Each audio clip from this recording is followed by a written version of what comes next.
Okay, welcome to Paper of the Week. Welcome, guys. It's good to be here. This is really cool. And we've got a really interesting paper this week because studies are usually done on 200 people, 400 people, sometimes 1,000 people. And there was a study done on women called the Million Women Study. Very famous study that was done showing that basically HRT causes cancer, by the way. But, we'll cut to the chase that one. I was amazed to come across the study that included 12.8 million people. Oh my gosh, Steve. Where did you find this? Oh, look, I'm a nerd. This is published, this is in Scientific Reports. And here's the paper here. It's got my scribble on it, apologies. But it is on 12.8 million people. It's a prospective study, so it's a look back on study. And basically what they did was they wanted to say, okay, people are going to die. Yeah. Okay, and everyone has cholesterol levels. They're different cholesterol levels. So what they did with this study was they measured the cholesterol level and the chances of dying.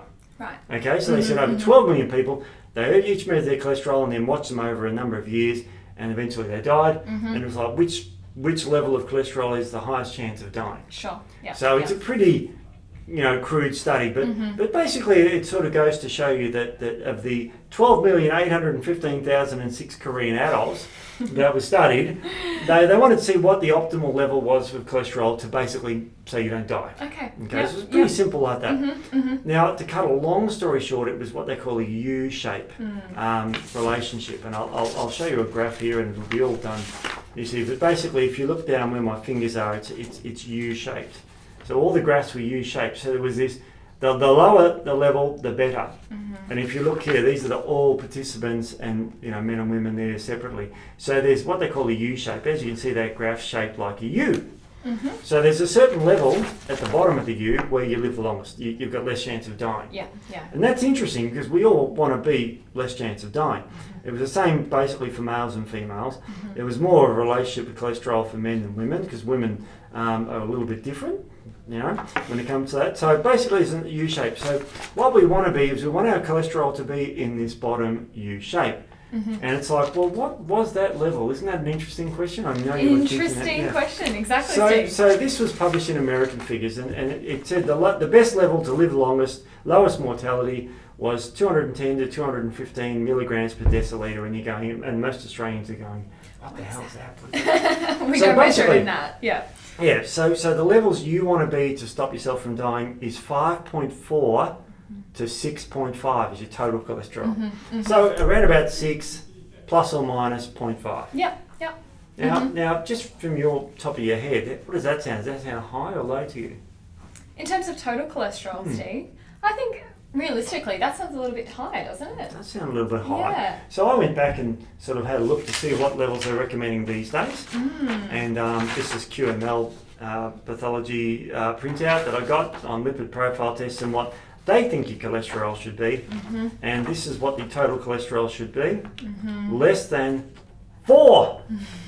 Less than 4. Yeah. Now, okay, let's just best case scenario say 4. Or 4, if we go back to this wonderful graph, you've got a much higher chance of dying at 4 than you have if your cholesterol's around 6.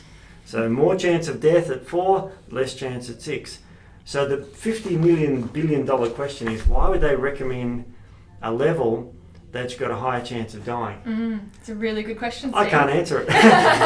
but this is what you, if you went to your GP, and I've been to my GP, I've had cholesterol tests, and my total cholesterol was 5.2. There you go. And it was highlighted in red on the result. And I'm being a bit of a smartass. Yeah. So I said, 5.2, it's a bit low, is it? She goes, no, that's very high. Oh no, it's got to be below 4.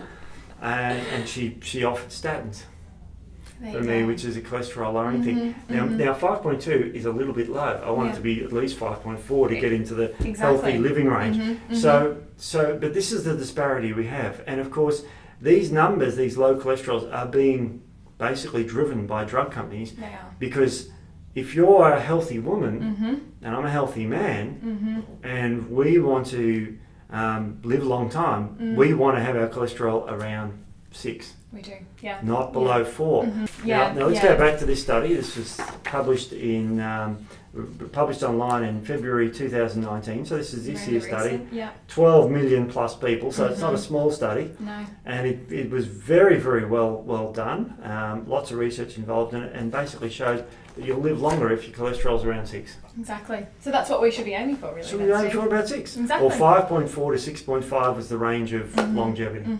So the next time you get your cholesterol tested, and if it falls within that range, I think this is a really good research paper to turn around and great research show to your paper. doctor. So yeah, absolutely. So enjoy that. And I just found it's a correlation study. It doesn't mean causation, but it shows that if your cholesterol's 6, you're not going to die quickly. Exactly. Fascinating. Love that. Love that study. So anyway, that's been Paper of the Week. And we'll see you again next week. Thanks, guys.